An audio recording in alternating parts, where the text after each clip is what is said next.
Malayalam big boss season 7 ലൈവിൽ ഇപ്പോൾ നടന്നുകൊണ്ടിരിക്കുന്നത്. രാവിലെ തന്നെ നമ്മുടെ ജിഷൻ വന്നിട്ട് ലക്ഷ്മിയാണ് എല്ലാ സാധനങ്ങളും കട്ട് ചെയ്തുകൊണ്ടിരിക്കുന്നുണ്ട്, ഫുഡിനുള്ള എല്ലാ സാധനങ്ങളും. അപ്പോൾ നമ്മുടെ ജിസേലും ഉണ്ടായിരുന്നു. ജിസേൽ ചായയൊക്കെ എടുത്തിട്ട് പോയിട്ടുണ്ട്.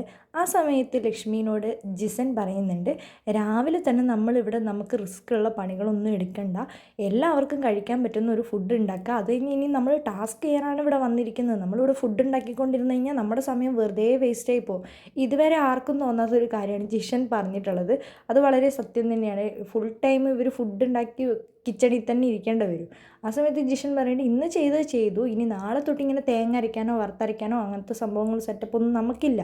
അപ്പോൾ നമ്മൾ അതിനനുസരിച്ചാണ് നമ്മൾ ചെയ്യേണ്ടത്. അപ്പോൾ ലക്ഷ്മി പറയുന്നത്, ചേട്ടാ ഞാൻ കുറച്ച് തേങ്ങയൊക്കെ ഇട്ട് കുറച്ച് രസമായിട്ട് നല്ല ടേസ്റ്റായിട്ട് വെക്കാമെന്ന് കരുതിയിട്ടാണ്. നമ്മളിവിടെ ടേസ്റ്റിൻ്റെ കാര്യമൊന്നും നോക്കേണ്ട യാതൊരുവിധ ആവശ്യമില്ല. എല്ലാവർക്കും കുറച്ച് വായി രുചിക്കായിട്ടൊരു ഇച്ചിരി രുചിയുള്ള സംഭവങ്ങളൊക്കെ ഉണ്ടാക്കി കൊടുത്താൽ മതി. നമ്മളിങ്ങനെ മെനക്കെട്ട് ഇവിടെ ഫുൾ ടൈം ഇങ്ങനത്തെ കഷ്ടപ്പെട്ട് ഇപ്പോൾ പണിയെടുക്കേണ്ട യാതൊരുവിധ ആവശ്യമില്ല. നമ്മളിവിടെ ടാസ്ക് ചെയ്യാനാണ് വന്നിരിക്കുന്നത്. അടുത്ത ടാസ്ക് ഇപ്പോൾ തുടങ്ങും. അതുകൊണ്ട് വേഗം വേഗം ഉള്ളവർ കിച്ചണിലുള്ളവർ വെച്ച് വേഗം വേഗം അങ്ങോട്ട് ചെയ്യുക. ഇനിയിപ്പോൾ പൂക്കളം വന്നാൽ പൂക്കളം ഇടാൻ പോകേണ്ടി വരും. അതുകൊണ്ട് തന്നെ വേഗം വേഗം അവരവരുടെ ജോലി തീർക്കാനാണ് ഞാൻ പറയുള്ളൂ എന്ന് ജിഷൻ ലക്ഷ്മിനോട് പറയുന്നത്.